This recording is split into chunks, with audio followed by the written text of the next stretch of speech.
ফ্যাসিবাদের যত শিকড় রয়েছে প্রত্যেকটি শিকড়কে উপড়ে ফেলাই হবে আমাদের জুলাইয়ের অন্যতম শপথ। আমরা জুলাইকে শুধুমাত্র ক্ষমতার পরিবর্তন হিসেবে দেখতে চাই না, বরং জুলাই একটি জাগরণ এবং জুলাই হচ্ছে আমূল পরিবর্তন।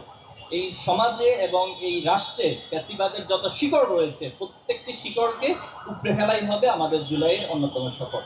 আল্লাহ তাআলা আমাদের এই সকল আয়োজনকে কবুল করুক। আপনারা আমাদের এই আয়োজনের সাথে সম্পৃক্ত ছিলেন, ভবিষ্যতেও থাকবেন। আমরা সকলে মিলে আমাদের এই সুন্দর বাংলাদেশকে গড়ে তুলব ইনশাআল্লাহ।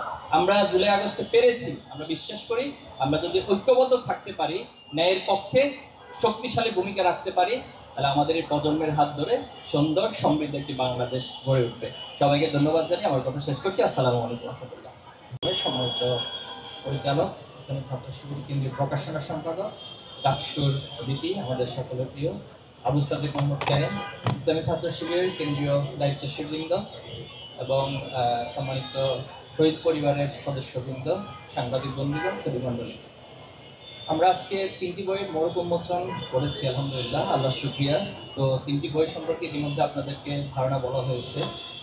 গত 2024-এর জুলাই এবং আগস্টে বাংলাদেশে যে বিপ্লব সংগঠিত হয়েছে, এটা নিছক কোনো হঠাৎ করে ঘটে যাওয়া ঘটনা অথবা আন্দোলন নয়, বরং প্রজন্মের দীর্ঘদিনের পঞ্জীকৃত ক্ষোভ এবং জুলুমের বিপরীতে মাজলুমদের একটি ক্ষোভের বহিঃপ্রকাশ এবং প্রজন্মের পুনর্জাগরণ হিসেবে আমরা বিবেচনা করছি।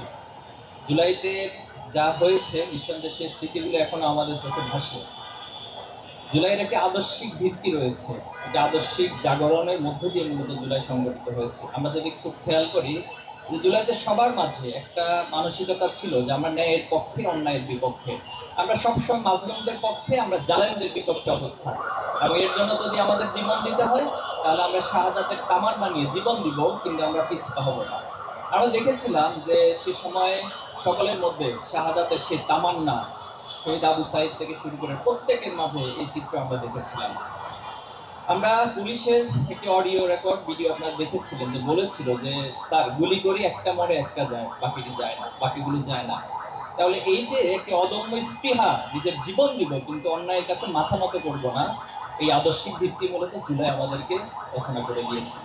আমরা সেখানে দেখেছিলাম যে স্যাক্রিফাইসের মানসিকতা, এই স্যাক্রিফাইসের মানসিকতা ইসলামের ইতিহাসের বিভিন্ন জিহাদের ময়দানে আমরা দেখতাম। যখন সবাই আহত অবস্থায় থাকতো, একজনের কাছে পানি নিয়ে আসা হতো, কিন্তু সে পানি পান না করে এটা অপরের কাছে এগিয়ে দিত।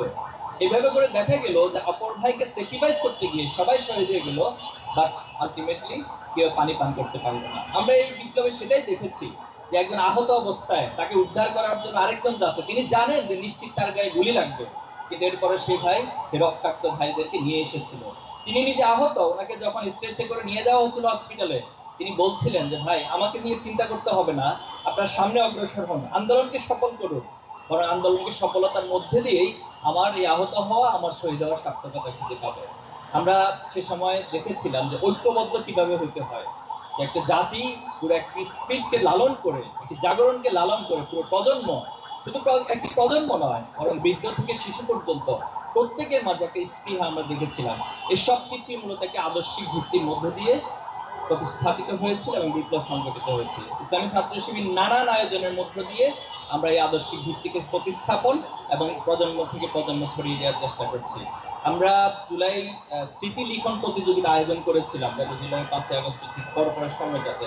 সেখান থেকে 3500 লেখা এসেছে। সেই লেখা থেকে বাছাই করে পর্যায়ক্রমে আমরা আজকে একটি বই গ্রন্থ রচনা করেছি, সেটার বড় উন্মোচন হয়েছে। এই লেখাগুলো থেকে পর্যায়ক্রমে ধারাবাহিকভাবে বাছাইকৃত লেখার উপরে আমরা গ্রন্থ রচনা করে যাব। গল্পে আঁকা জুলাই বিপ্লব, ছোট শিশুদেরকে নিয়ে একটি গল্প আকারে বই লেখা হয়েছে। তো ঢাকা বিশ্ববিদ্যালয়ের শিক্ষার্থী, আইন বিভাগের সাদ প্রিয় ভাই, তিনি বইটি লিখেছেন এবং খুব চমৎকারভাবে আমি বইটার একটু রিভিউ দেখার চেষ্টা করেছি যে শিশুদের মাঝে খুনি হাসিনাকে কীভাবে পোর্ট্রে করা হয়েছে এবং আবু সাইদের চরিত্রকে কিভাবে প্রজন্ম লালন করতে হবে, সেই চিত্রগুলো এখানে গল্প আকারে খুব চমৎকারভাবে শিশুদের অনুযায়ী সেটা তৈরি করা হয়েছে। আমরা শিশুদের ক্ষেত্রেও দেখেছিলাম যে ছোট ছোট শিশুরা জুলাই আন্দোলনে বাবা মায়েদের সাথে এসেছিল। তখন তাদেরকে বলা হয়েছিল, সাংবাদিকের প্রশ্ন করেছিল যে তুমি কি ভয় পাচ্ছ না, এখানে এসেছো, এখানে তো গুলি হচ্ছে, অনেকভাবে মানুষকে আহত করা হচ্ছে। তখন ছোট্ট ছোট্ট শিশুগুলো পুলিশের দিকে তেড়ে যাচ্ছিল, তারা আমার ভাই আবু সাইদকে মেরেছে, এই জন্য আমিও তাদেরকে মেরে ফেলবো। এই যে শিশুদের ভিতরে একটা চেতনা, কোনো ভয়হীন, ডরহীন একটি আদর্শ শিশুদের মধ্যে লালন হয়েছিল। আমরা আশা করব যে এই বইয়ের মধ্য দিয়ে প্রজন্ম থেকে প্রজন্ম সেটা ছড়িয়ে যাবে ইনশাল্লাহ। শহীদদেরকে নিয়ে একটি স্মারক এখানে রচনা করা হয়েছে। আমরা জানি যে প্রায় 200-র অধিক শিক্ষার্থী ছাত্র শহীদ হয়েছেন। তো তাদের জীবনগুলোকে আমরা তুলে ধরার চেষ্টা করেছি, তাদের প্রত্যাশাগুলো তুলে ধরার চেষ্টা করেছি, এবং তাদের পরিবারের স্বপ্নের মধ্য দিয়ে কেমন বাংলাদেশ আগামী দিনে রচিত হতে পারে সেই চিত্রগুলো এই শহীদ স্মারকে তুলে ধরা হয়েছে। তো আমরা আশা করব এই সবগুলো আয়োজনের মধ্য দিয়ে মূলত জুলাইয়ের যে স্পিরিট এবং জুলাইয়ের শহীদ পরিবারের যে আকাঙ্ক্ষিত বাংলাদেশ সেটা গড়ার জন্য প্রজন্ম থেকে প্রজন্ম আমাদের মেসেজগুলো, আমাদের স্বপ্নগুলো সকলে বয়ে নিয়ে যাব এবং সত্যিকার অর্থে একটি বাংলাদেশ গড়ে তুলব। আমরা জুলাইকে শুধুমাত্র ক্ষমতার পরিবর্তন হিসেবে দেখতে চাই না, বরং জুলাই একটি জাগরণ এবং জুলাই হচ্ছে আমূল পরিবর্তন। এই সমাজে এবং এই রাষ্ট্রে ফ্যাসিবাদের যত শিকড় রয়েছে প্রত্যেকটি শিকড়কে উপড়ে ফেলাই হবে আমাদের জুলাইয়ের অন্যতম সফর। আল্লাহ তাআলা আমাদের এই সকল আয়োজনকে কবুল করুক।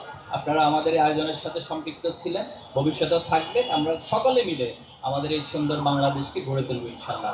আমরা জুলাই আগস্টে পেরেছি, আমরা বিশ্বাস করি আমরা যদি ঐক্যবদ্ধ থাকতে পারি, ন্যায়ের পক্ষে শক্তিশালী ভূমিকা রাখতে পারি, তাহলে আমাদের এই প্রজন্মের হাত ধরে সুন্দর সমৃদ্ধ একটি বাংলাদেশ গড়ে উঠবে। সবাইকে ধন্যবাদ জানিয়ে আমার কথা শেষ করছি। আসসালামু আলাইকুম।